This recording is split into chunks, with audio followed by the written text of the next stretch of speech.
Selamat malam semuanya, perkenalkan nama saya Keisha Nolita Borisimamora dengan NIM 2403060021. Saya dari Prodi Peternakan, Fakultas Pertanian, Universitas Sumatera Utara.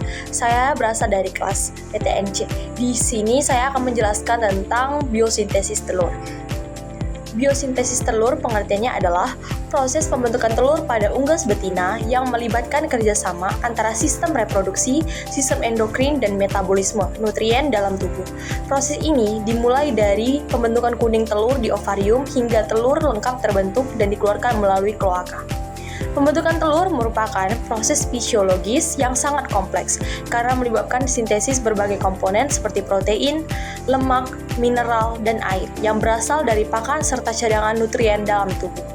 Pada ayam betina dewasa, organ reproduksi yang berfungsi secara optimal adalah ovarium kiri dan oviduk kiri, sedangkan bagian kanan mengalami rudimentasi atau tidak berkembang sempurna.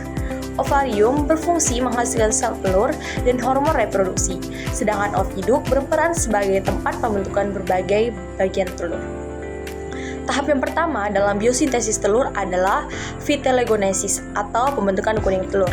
Proses ini terjadi di ovarium dan sangat dipengaruhi oleh hormon estrogen yang disekresi oleh folikel yang sedang berkembang. Estrogen merangsang hati untuk mensintesis vitelogen atau very low density lipoprotein atau VLDL, yaitu senyawa yang kaya akan protein dan lemak sebagai bahan utama penyusun kuning telur. Senyawa tersebut kemudian diangkut melalui aliran darah menuju folikel ovarium dan disimpan secara bertahap hingga membentuk lapisan kuning telur. Kuning telur berfungsi sebagai sumber nutrisi utama bagi embrio selama perkembangan di dalam telur karena mengandung protein, lemak, vitamin, mineral, dan pigmen katiroid. Setelah folikel mencapai ukuran maksimal, terjadi proses ovulasi yang ditandai dengan pecahnya folikel matang akibat pengaruh hormon LH yang diproduksi oleh kelenjar hipofisis. Ovum yang telah matang kemudian dilepaskan dari ovarium ke rongga tubuh dan segera ditangkap oleh infundibulum, yaitu bagian pertama dari oviduk. Pada unggas yang mengalami perkawinan, pembuahan biasanya terjadi di bagian infundibulum sebelum telur melanjutkan perjalanan menuju bagian oviduk berikut. Proses penangkapan ovum oleh infundibulum sangat penting untuk memastikan telur tidak jatuh ke rongga tubuh yang dapat menyebabkan gangguan reproduksi. Baik, selanjutnya, telur memasuki bagian magnum yaitu segmen terpanjang dalam oviduk yang berfungsi menghasilkan putih telur atau albumen. Di bagian ini, sel-sel sektori menghasilkan berbagai protein utama seperti ovalbumin, ovotransferin, ovomucovit. Protein-protein tersebut disekresikan mengelilingi kuning telur sehingga membentuk lapisan albumen yang tebal dan berfungsi sebagai sumber protein, pelindung mekanis, serta pertahanan terhadap mikroorganisme. Pembentukan albumen berlangsung sekitar 3 jam dan menghasilkan bagian telur yang menyumbang sekitar 60% dari total berat telur. Baik, setelah melalui magnum, telur bergerak menuju isthmus. Pada bagian ini terbentuk dua lapisan membran kerabang, yaitu membran kerabang dalam dan membran kerabang luar. Membran tersebut tersusun dari serabut protein yang saling berikatan dan berfungsi sebagai pelindung tambahan bagi isi telur. Selain itu, membran kerabang berperan sebagai dasar tempat pengendapan mineral yang nantinya membentuk cangkang telur.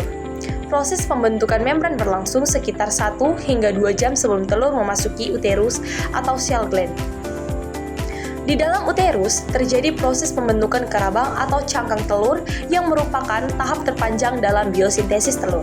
Kerabang tersebut melalui proses mineralisasi yaitu pengendapan kalsium karbonat pada permukaan membran kerabang. Kalsium yang digunakan berasal dari pakan maupun cadangan kalsium dalam tulang medular ayam. Proses ini memerlukan dukungan nutrisi yang cukup, terutama kalsium, fosfor, magnesium, dan vitamin D3. Kerabang telur yang terbentuk sebagai besaran terdiri atas kalsium karbonat dan memiliki ribuan pori-pori mikroskopis yang memungkinkan terjadinya pertukaran gas antara embrio dan lingkungan luar. Selain pembentukan kerabang, pada tahap ini juga terjadi deposisi pigmen yang membentuk warna telur, seperti propotropirin yang menghasilkan warna coklat dan biliverdin yang menghasilkan warna biru kehijauan. Menjelang akhir proses pembentukan telur, uterus menghasilkan lapisan kutikula yang menutupi permukaan luar kerabang. Kutikula berfungsi menutup sebagian pori-pori kerabang sehingga dapat mengurangi kehilangan air dan mencegah masuknya bakteri ke dalam telur. Lapisan ini merupakan pertahanan pertama terhadap kontaminasi mikroba, sehingga sangat penting dalam menjaga kualitas dan keamanan telur selama penyimpanan. Seluruh proses biosintesis telur dikendalikan oleh berbagai hormon reproduksi. Hipotalamus menghasilkan gonadotropin, relasi hormon atau GnRH, yang merangsang kinerja hipofisis untuk melepaskan FSH dan LH. FSH berperan dalam pertumbuhan dan perkembangan folikel ovarium, sedangkan LH memicu terjadinya ovulasi. Selain itu, estrogen berfungsi merangsang sintesis komponen kuning telur di hati dan perkembangan oviduk, sedangkan progesteron berfungsi dalam pematangan folikel dan pengaturan siklus ovulasi. Keseimbangan hormon-hormon tersebut sangat menentukan keberhasilan produksi telur. Biosintesis telur dipengaruhi oleh berbagai faktor antara lain genetik, nutrisi, umur, kesehatan, dan lingkungan. Faktor genetik menentukan potensi produksi telur setiap strain ayam, nutrisi yang cukup, terutama protein energi, asam amino esensial, vitamin, dan mineral sangat diperlukan untuk mendukung pertumbuhan seluruh komponen telur. Umur ayam juga memengaruhi ukuran dan kualitas telur yang dihasilkan. Selain itu, suhu lingkungan yang terlalu tinggi, stres, penyakit reproduksi, serta manajemen pemeliharaan yang kurang baik dapat menurunkan efisiensi pembentukan telur dan kualitas telur yang dihasilkan. Secara keseluruhan, biosintesis telur merupakan proses biologis yang terintegrasi dan berlangsung selama sekitar 24-26 jam untuk menghasilkan satu butir telur. Baik, segitu saja pengertian tentang biosintesis telur. Saya mengucapkan terima kasih.